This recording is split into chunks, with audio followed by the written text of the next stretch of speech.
గౌరవ ముఖ్యమంత్రి గారి ఆదేశాల మేరకు గృహ నిర్మాణ శాఖలో రాబోయే 100 రోజుల్లో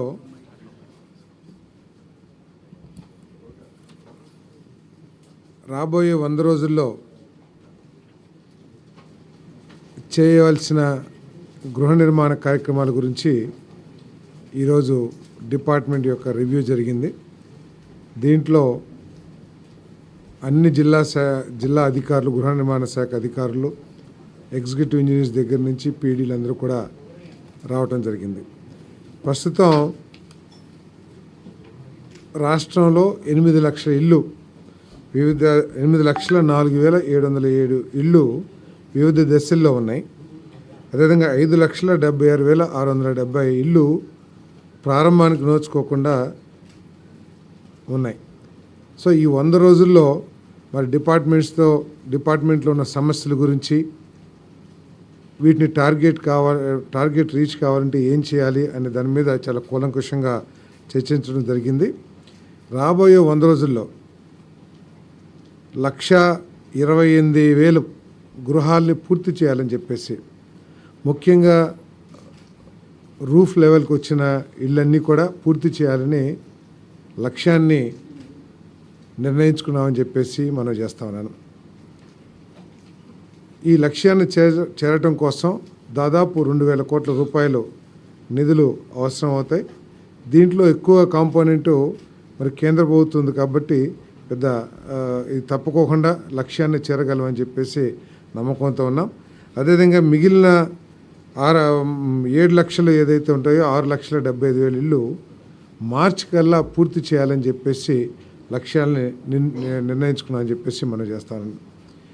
ఈ 100 రోజుల్లో 1,28,000 గృహాలను పూర్తి చేయడమే కాకుండా వివిధ దశల్లో ఉన్న ఇళ్ళని దాదాపు 6,08,557 స్టేజ్ కన్వర్షన్, అంటే బేస్మెంట్ లెవెల్లో ఉంటే లింటల్ లెవెల్కి, లింటల్ లెవెల్లో ఉంటే రూఫ్ లెవెల్లో ఉంటే రూఫ్ కాస్టింగ్కి, ఈ విధంగా స్టేజ్ కన్వర్షన్ను 6,08,000 ఇళ్ళని ఈ 100 డేస్లో చేయాలని చెప్పేసి కూడా నిర్ణయం తీసుకున్నాము, లక్ష్యాన్ని నిర్ణయించుకున్నామని చెప్పేసి తెలియజేస్తా ఉన్నాను. అదేవిధంగా ఆప్షన్ 3 కింద ఏదైతే ఇల్లు నిర్మాణం చేశారో కొన్ని సంస్థలు ఈ ఇళ్ళని లబ్ధిదారుల తరపున తీసుకున్నారు. చాలామంది ఏం చేశారంటే బేస్మెంట్ లెవెల్ వరకు, అంటే లాభదాయకంగా ఉన్న పోర్షన్ని పూర్తి చేసి ఫర్దర్గా కంటిన్యూ చేయకుండా కొంతమంది ఇబ్బంది పెడుతున్న పరిస్థితులు కూడా ఉన్నాయి. వీటన్నిటి మీద అదేవిధంగా వాళ్ళందరికీ కూడా మెటీరియల్ ఇవ్వటం జరిగింది. ముఖ్యంగా మెటీరియల్ అకౌంట్ని రికన్సైల్ చేయాలి ఈ నెలాఖరికల్లా అని చెప్పేసి కూడా ఆదేశాలు ఇవ్వటం జరిగింది. అంటే సిమెంటు, స్టీలు ఏదైతే లబ్ధిదారులకి ఇచ్చారో అవన్నీ కూడా ఉపయోగించబడ్డాయా, లేకపోతే దుర్వినియోగమైనయా, లేకపోతే నిరుపయోగంగా ఉన్నాయా, వీటన్నిటి మీద కూడా జూలై 31 కల్లా కూడా మరి రికన్సైల్ చేసి డిపార్ట్మెంట్కి, గవర్నమెంట్కి ఇన్ఫర్మేషన్ ఇవ్వమని చెప్పేసి చెప్పడం జరిగింది. మరి దీంట్లో అనేక మంది కొన్ని ఇబ్బందులు తలెత్తుతున్నాయని చెప్పేసి కూడా చెప్పారు. ఎవరైతే కొన్ని పెద్ద సంస్థలు వాళ్ళు ఈ లాభం వచ్చే పోర్షన్ని కంప్లీట్ చేసి మిగతా చేయట్లేదనే కంప్లైంట్స్ మాకు వచ్చినాయి. అదేవిధంగా మెటీరియల్ కూడా కొంత ఎక్కువ తీసుకున్నారని చెప్పేసి మా దృష్టికి వచ్చింది. అలిగేషన్స్ ఏంటొచ్చు, వీటన్నిటి మీద కూడా మరి ఎంక్వైరీ చేయమని చెప్పేసి కరెక్ట్ సమాచారాన్ని ఇవ్వమని చెప్పేసి కూడా ఆదేశాలు ఇవ్వడం జరిగింది.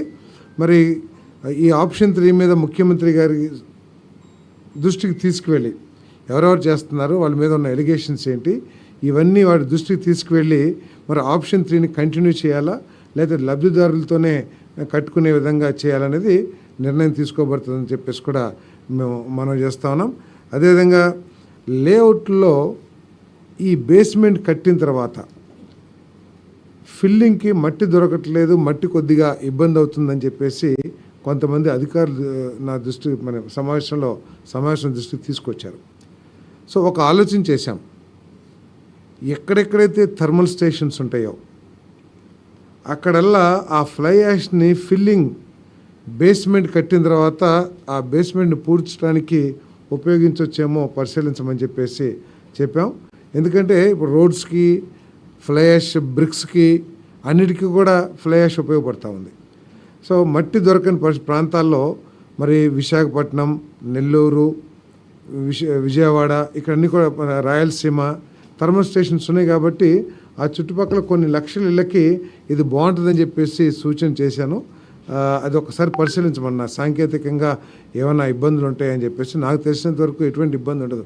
ఎందుకంటే అది వేసేసిన తర్వాత దాని మీద కాంక్రీట్ వేసి ఫ్లోరింగ్ చేసుకుంటారు కాబట్టి ఒకవేళ అది కనుక వర్కౌట్ అవుతుందంటే కనుక కొంచెం సౌలభ్యం ఏర్పడుతుందని చెప్పేసి కూడా మరి ఆలోచన చేశాం. అది త్వరలో నిర్ణయం కూడా తీసుకుంటామని చెప్పేసి మనం చేస్తాను. అదేవిధంగా ప్రతి నెల ఏదైతే లక్ష్యాలను నిర్దేశించుకున్నామో ఈ లక్ష్యాల సాధనలో భాగంగా ప్రతి నెల కూడా ఈ అధికారుల్ని టెలికాన్ఫరెన్స్ ద్వారా కానివ్వండి లేదా పీడీలతో ప్రతి నెల 3 నెలలకు ఒకసారి మొత్తం జిల్లా అందరు అధికారులతో కూడా మీటింగ్ ఏర్పాటు చేయాలని చెప్పేసి ఆలోచన చేశాం.